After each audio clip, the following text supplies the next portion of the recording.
No gold is not enough.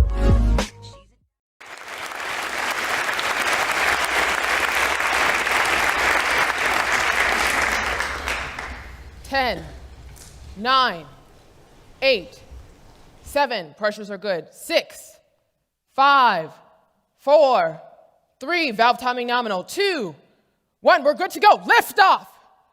5,000 miles, no excessive vibrations, 10,000 miles, temperatures are good, 15,000 miles, 17,000 miles.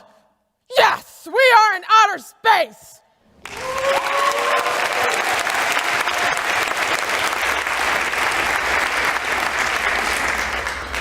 That was me, an award-winning rocket scientist sitting in mission control.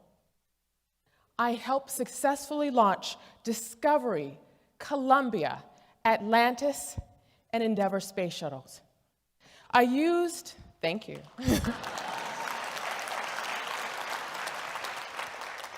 I used mathematics and science to calculate the probability of catastrophic explosion within a space shuttle's flight. In all, I helped launch with a great team of people, 28 space shuttle missions into outer space.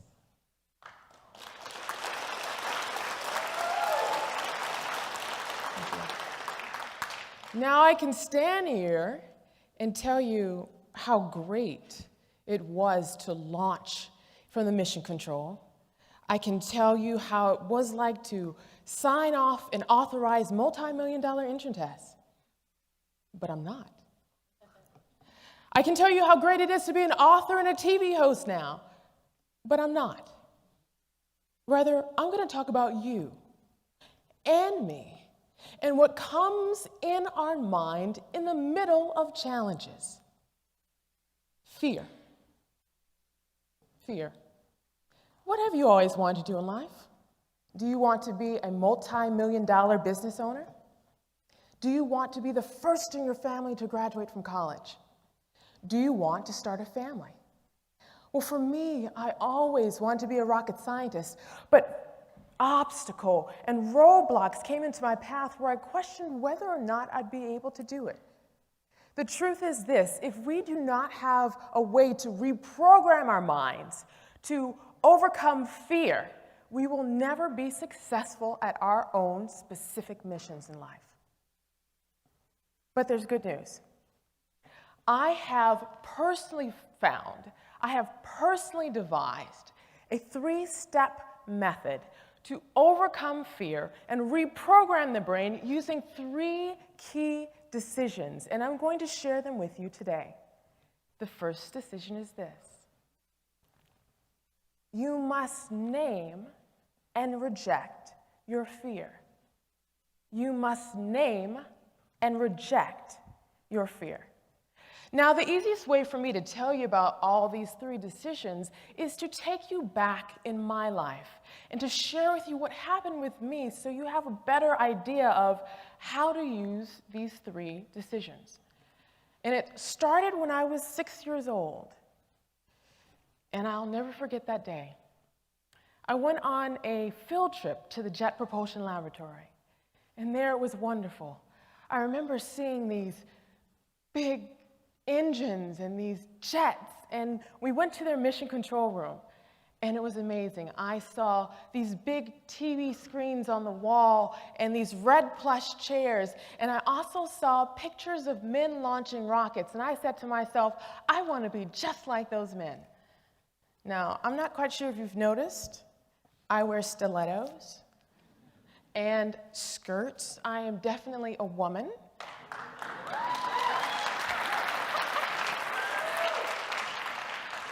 And that didn't stop me. I wanted to be just like these men. But obstacles came into my path.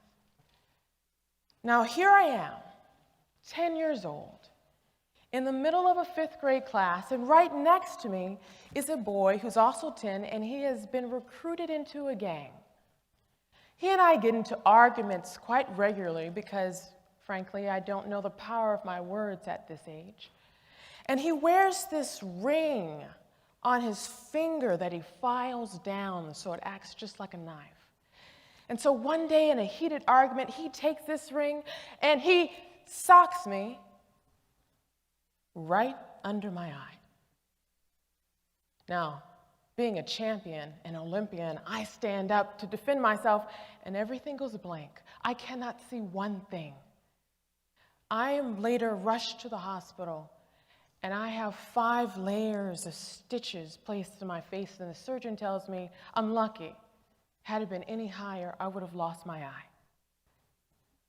Now, I'm pulled out of school for months, where right next door there's a crack house, and I see people getting high on the outside of my bedroom window. And our mother has us sleep in the bed in a certain direction, so if the bullets came through the house, if it came through the walls, it would hit our feet first and not our head. So in the middle of downtown Los Angeles, in poverty, face disfigured, and I want to be a rocket scientist. Next, I am placed into another school where I fail algebra, then I fail geometry, and then I go to a performing arts school and I fail chemistry, then make a D in calculus. Then a blessing occurs. There's this man, this teacher, and he says that if anybody wants help for their AP calculus exam, he would tutor them for free. So I jump at this opportunity, and I catch the bus 2 hours each way just to sit with this man for 1 hour. And I remember looking at the information, and I remember thinking, wait, I can get this. I can get this. I may not understand it now, but I will. I'm not going to let failure stop me. And that was the first time I learned to name and reject my fear.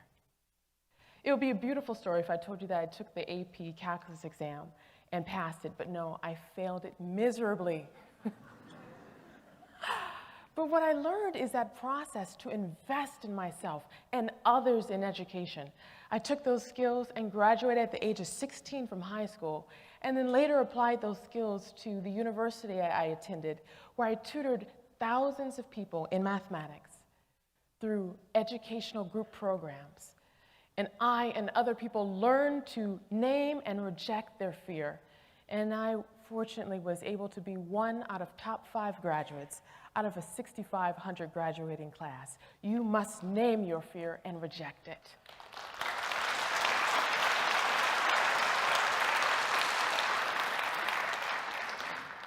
The second decision is this. You must reprogram your brain with different thoughts.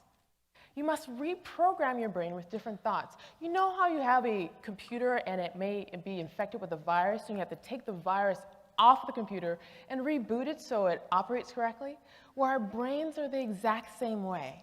What we have to do is take the virus out, which is called fear. And I learned this my first couple of months working as a rocket scientist. Now, I'm going to share a secret with you.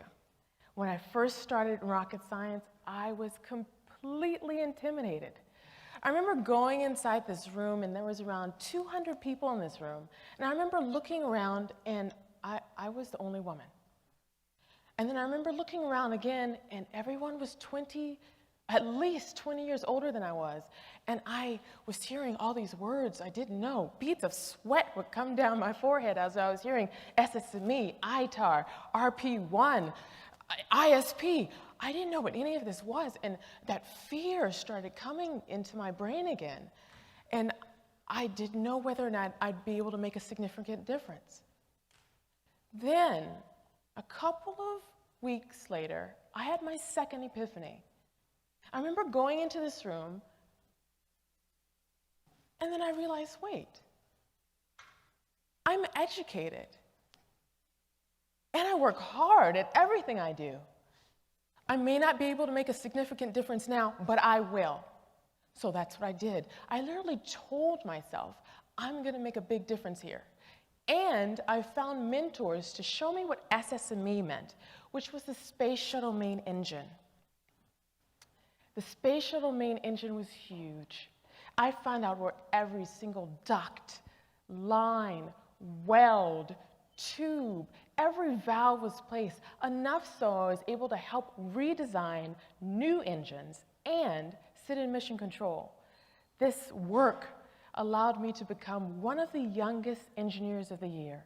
You must reprogram your brain with different thoughts. And the last decision is this. The last decision is this. You must rebuild your brain. You must rebuild the neurons in your brain by taking action. Now, we've all been there. We've had to lose weight, we've had to get in shape, and it's not enough to simply say, all right, I'm going to get in shape, and then you sit on your couch.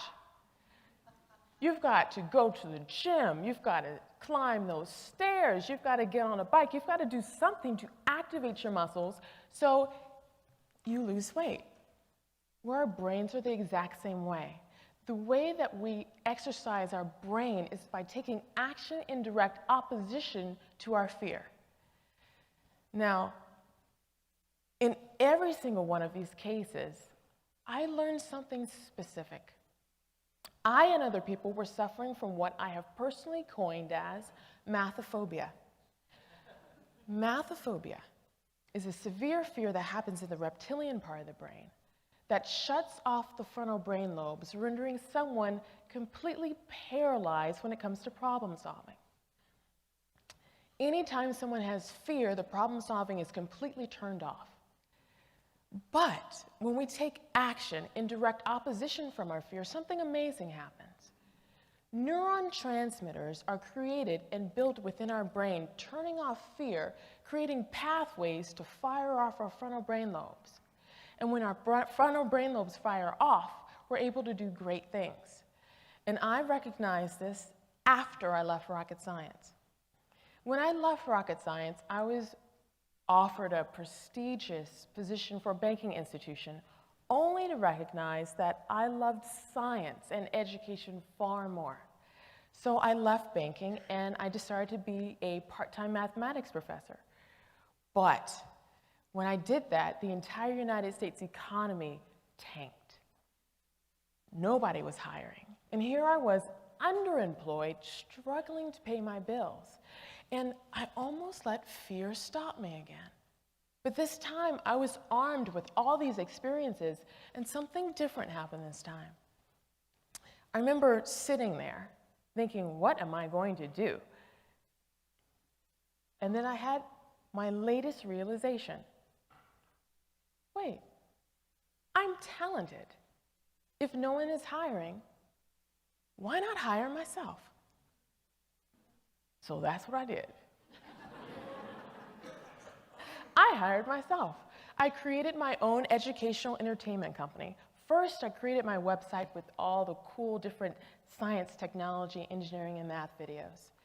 Then what I did is form the company specifically. I had to find out the difference between the S corporation and a C corporation. Next, what I did is I hired tutors. Then I wrote a book. Now my team and I are creating educational TV shows for network programming. I didn't know how to do any of this.